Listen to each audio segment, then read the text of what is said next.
Hello everybody, কেমন আছো তোমরা সবাই? আশা করি খুবই ভালো আছো। আমিও খুব ভালো আছি। কি নিয়ে? গাছ নিয়ে। তো কি করব, কিছু করার নেই। তোমাদেরকে এই রসুন নিয়ে ভিডিও দেখাচ্ছি, তোমরা হয়তো বিরক্ত বোধ হচ্ছ।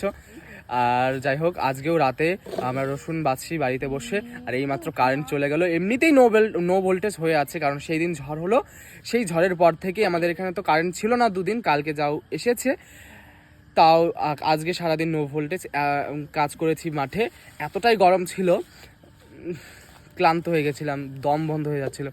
এই যাই হোক, এখন কারেন্ট শেষ, চলে গেছে, কি আর করা যাবে।